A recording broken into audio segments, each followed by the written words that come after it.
बिल्कुल। और आज का जो हमारा गहरा तज्जिया है वो वाकई बहुत मुख्तलिफ है। हाँ, वाकई मुख्तलिफ है। आज की गुफ्तगू किसी आम कंपनी की सिंपल सी सक्सेस स्टोरी नहीं है। सही कहा। यानी ये एक ऐसी कहानी है जिसमें उरूज है, जवाल है, आलमी वबाएं हैं और फिर एक बिल्कुल ही अनएक्सपेक्टेड टर्न है। आज हमारा फोकस है पाक डेटाकॉम लिमिटेड पर, जिसे मार्केट में PAKD के नाम से जाना जाता है। हाँ, PAKD।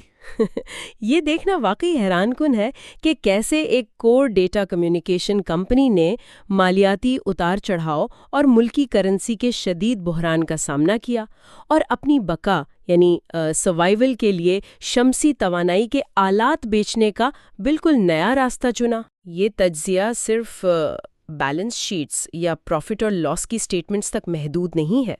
अगर हम इन आदाद-ओ-शुमार की गहराई में जाएं तो ये एक बेहतरीन केस स्टडी बन जाती है बिजनेस अडेप्टेबिलिटी की। एग्जैक्टली। ये कहानी सिखाती है कि जब मैक्रो इकोनॉमिक हालात यकसर बदल जाएं, जब पुराने बिजनेस मॉडल्स काम करना छोड़ दें, तो एक कंपनी को जिंदा रहने के लिए किस तरह अपनी कोर आइडेंटिटी से बाहर निकलकर सोचना पड़ता है। वाकई। सिर्फ जिद पर अड़े रहना कि हम तो सिर्फ टेलीकॉम कंपनी है, ऐसे हालात में कंपनी को डबो सकता था। तो इस कहानी को बिल्कुल शुरू से समझते हैं ताकि बुनियाद वाजे हो जाए। जरूर। PAKD की शुरुआत 1992 में एक प्राइवेट लिमिटेड कंपनी के तौर पर हुई थी। और सिर्फ 2 साल बाद 1994 में ये पब्लिक लिमिटेड कंपनी बन गई। सही।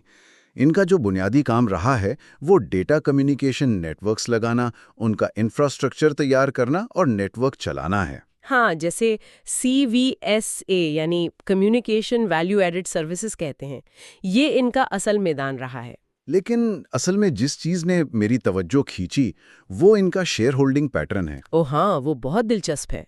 30 जून 2025 तक के डेटा के मुताबिक इनके टोटल शेयर्स तकरीबन 11.859 मिलियन हैं। ये शेयर होल्डिंग पैटर्न वाकई बहुत कुछ वाजे करता है। इन टोटल शेयर्स में से आला लगभग 55.08% हिस्सा इनकी एसोसिएटेड कंपनीज के पास है। यानी कंट्रोलिंग स्टेक एक मखसूस ग्रुप के पास है। बिल्कुल, स्टीयरिंग व्हील उन्हीं के हाथ में है। और दूसरी तरफ आम आवाम यानी जनरल पब्लिक के पास तकरीबन 32.27% शेयर्स हैं। लेकिन इसी डेटा के अंदर एक ऐसा पॉइंट है जो मुझे थोड़ा अजीब लगा। आप डायरेक्टर्स की शेयर होल्डिंग की बात कर रहे हैं ना? एग्जैक्टली। अगर मैनेजमेंट और बोर्ड ऑफ डायरेक्टर्स की बात की जाए, यानी वो लोग जो कंपनी चला रहे हैं, CEO हैं, उन सबके पास मिलाकर कंपनी के 1.5% से भी कम शेयर्स हैं। सिर्फ 1.46%? हाँ। अब सोचने वाली बात यह है कि जो मैनेजमेंट हर रोज करोड़ों रुपए के अहम फैसले कर रही है, उनका अपना पैसा तो इस बिजनेस में लगभग ना होने के बराबर लगा हुआ है। ये कॉर्पोरेट गवर्नेंस का एक बहुत ही क्लासिक मसला है, जिसे फाइनेंस की जबान में एजेंसी प्रॉब्लम कहा जाता है। एजेंसी प्रॉब्लम थोड़ा वाजे करेंगी? देखें, जब मैनेजमेंट के पास शेयर्स ना होने के बराबर हों, तो उनका अपना माली मुफाद कंपनी की लॉन्ग टर्म ग्रोथ से उस तरह नहीं जुड़ा होता जैसे एक आम शेयर होल्डर का होता है। सही। यानी उनकी अपनी स्किन इन द गेम नहीं होती। एग्जैक्टली। उन्हें सैलरी और बोनसेस तो मिल रहे होते हैं। इससे खतरा ये पैदा होता है कि मैनेजमेंट शायद ऐसे फैसले करे जो उनके लिए शॉर्ट टर्म में आसान हो, लेकिन लॉन्ग टर्म में आवाम के लिए फायदेमंद ना हो। ये वाकई एक डीप पॉइंट है और शायद इसी का नतीजा था जो हमें 2019 से लेकर 2021 तक के अरसे में नजर आता है। वो पीरियड किसी फाइनेंशियल रोलर कोस्टर से कम नहीं था। बिल्कुल। अगर 2019 के उरूज पर नजर डालें तो मुनाफे में एक हैरानकुन इजाफा हुआ था। कितना इजाफा? खालिस मुनाफे में तकरीबन 654.11% का इजाफा, 143.02 मिलियन रुपए का नेट प्रॉफिट। वाकई ये तो बहुत बड़ा जंप है एक ही साल में। हाँ, तो इस अचानक जंप के पीछे असल कहानी क्या थी? इसकी मैकेनिक्स को थोड़ा खोलकर देखना पड़ेगा। जाहिरी तौर पर लगता है कि कंपनी ने अचानक बहुत ज्यादा डेटा नेटवर्क्स बेचना शुरू कर दिए होंगे। सही। लेकिन असल में ये सिर्फ सेल्स की वजह से नहीं था। इन्हें तकरीबन 88.70 मिलियन रुपए की फाइनेंस इनकम हासिल हुई थी। अच्छा, यानी अपने कोर बिजनेस से हटकर आमदनी हुई। बिल्कुल। और साथ ही उन्होंने ऑपरेशनल खर्चों में भी काफी कमी की थी। तो ये सिर्फ सेल्स का कमाल नहीं था। समझ गया। लेकिन ये उरूज ज्यादा अरसा चल नहीं सका क्योंकि फिर 2020 आ गया। और 2020 का मतलब है कोविड-19। एग्जैक्टली। पीएकेडी के डाटा में ये साल एक अचानक ब्रेक लगने जैसा दिखता है। सेल्स 18.65% गिर गईं। और प्रॉफिट पर क्या असर पड़ा? सबसे बड़ा झटका उनके प्रॉफिट को ही लगा। मुनाफे में 94.82% की कमी आई और प्रॉफिट गिरकर सिर्फ 7.41 मिलियन रुपए रह गया। देखें, 2020 में जो लॉकडाउन्स लगाए गए, उन्होंने सप्लाई चेन्स को बिल्कुल तबाह कर दिया था। बीए का काम सिर्फ ऑफिस में बैठकर नहीं होता।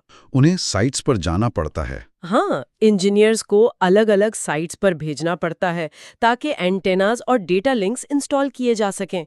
जब मूवमेंट बंद थी, तो स्पेशल प्रोजेक्ट्स मुकम्मल तौर पर बंद हो गए। और इस सब में एक और फिगर बहुत इंटरेस्टिंग है। एक तरफ प्रोजेक्ट्स बंद पड़े थे, लेकिन इनके मुलाजमीन की तादाद 220 से बढ़कर 223 हो गई थी। ये फिक्स्ड कॉस्ट का मसला होता है। जब बिजनेस रुक जाता है, तो आप फौरन अपने एक्सपीरियंस टेक्निकल स्टाफ को निकाल नहीं सकते। क्योंकि लॉकडाउन खोलते ही उनकी जरूरत पड़ेगी। एग्जैक्टली। इसके अलावा इन्फ्लेशन की वजह से पेरोल बढ़ गया, तो ये एक परफेक्ट स्टॉर्म था। फिर 2021 में इन्होंने वापस रिकवरी की। सेल्स में 16.45% इजाफा और प्रॉफिट में 107.29% इजाफा देखा गया। इसे हम कॉस्ट कटिंग और रुकी हुई प्रोजेक्ट्स की तकमील से जोड़ सकते हैं। अब आते हैं उस दौर की तरफ जो मेरी नज़र में सबसे हैरत अंगेज हिस्सा है, 2022 और 2023 का अरसा। हाँ, ये अरसा वाकई किसी जादू से कम नहीं था। बिल्कुल। 2022 में कंपनी का नेट प्रॉफिट 1405.13% बढ़ गया, 231.30 मिलियन रुपए। और ये जादू बिल्कुल वैसा है जैसे करेंसी के तबादले ने जैकपॉट लगा दिया हो। रुपये की कदर गिरने से? हाँ, रुपये की कदर गिरने से उनको मैसिव एक्सचेंज गेन हुआ। 2023 में इन्हें 242.39 मिलियन रुपए की फाइनेंस इनकम आई, जिससे इनका नेट प्रॉफिट मार्जिन 31.27% की बुलंद तरीन सतह पर पहुंच गया। लेकिन एक्सचेंज गेन्स हमेशा नहीं चलते। मैनेजमेंट को अंदाजा था कि ये अनसस्टेनेबल है। और शायद यही वजह थी कि 2024 में कंपनी ने एक बिल्कुल नया फैसला किया, एक बड़ा अहम मोमेंट। नई फसल उगाने का वक्त। एग्जैक्टली। पीएकेडी ने अचानक सोलर इक्विपमेंट बेचना शुरू कर दिया। अगर हम इस कनेक्टिंग डॉट को देखें, तो जब असल काम यानी टेलीकॉम इंफ्रा मुतासिर हो रहा था, तो ग्रीन एनर्जी की तरफ जाना एक सर्वाइव करने की बेहतरीन हिकमत अमली थी। क्योंकि टेलीकॉम नेटवर्क्स को चलाने के लिए 24/7 पावर चाहिए होती है। बिल्कुल। इन्होंने अपने क्लाइंट्स को डेटा के साथ पावर सॉल्यूशंस भी देना शुरू कर दिए, और ये पिवट बहुत जरूरी था। क्योंकि 2024 में एक्सचेंज रेट्स इनके हक में नहीं रहे और उन्हें 33.04 मिलियन रुपए का फाइनेंस कॉस्ट यानी लॉस बर्दाश्त करना पड़ा। अगर सोलर सेल्स नहीं होती, तो इनके कोर स्ट्रक्चर बुरी तरह क्रैश कर जाता। 2025 की बात करें तो सेल्स 10.13% बढ़ी हैं, लेकिन सीवीएस और टेलीकॉम सर्विसेज मुसलसल गिर रहे हैं। और सोलर और स्पेशल सेल्स ही कंपनी को बचा रहे हैं इस वक्त। साथ ही इन्होंने मुलाजमीन की तादाद 227, जो कि 2022 में थी, उसे कम करके अब 2025 में 162 कर दी है। ये राइट साइजिंग उनकी एफिशिएंसी और कॉस्ट कटिंग की कोशिश को जाहिर करता है। जब कोर बिजनेस कंप्रेस हो, तो वर्कफोर्स कम करनी पड़ती है। अब आते हैं पहली सेमाई पर। 1Q FY26 सेल्स में 5.97% इजाफा है, लेकिन सीवीएस अभी भी दबाव में है और ग्रॉस मार्जिन गिरकर 26.39% रह गया है। इस कंप्रेशन के पीछे असल मैक्रो इकोनॉमिक्स क्या है? सबसे बड़ा मसला लेटर ऑफ क्रेडिट यानी एलसी खोलने पर पाबंदियां हैं।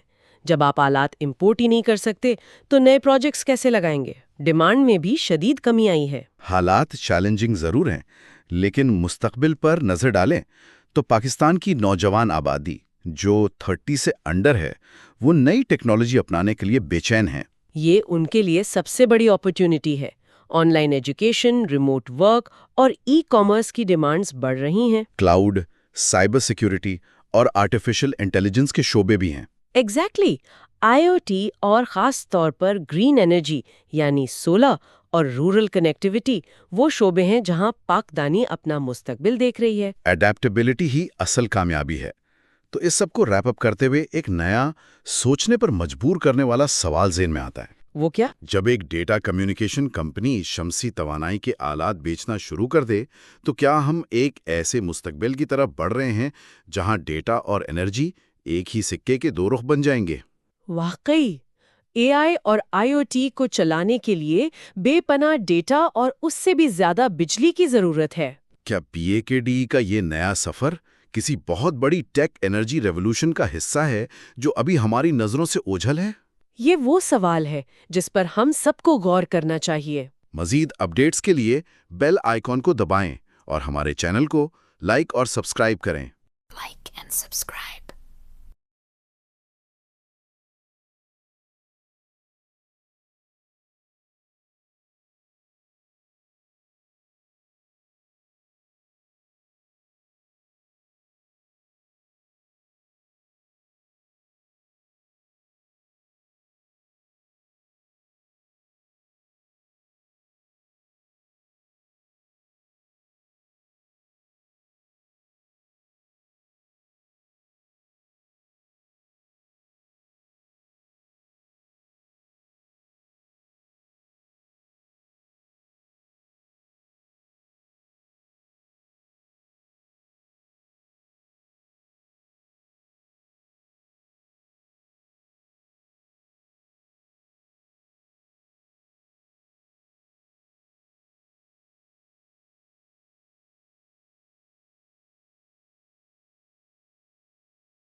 and subscribe.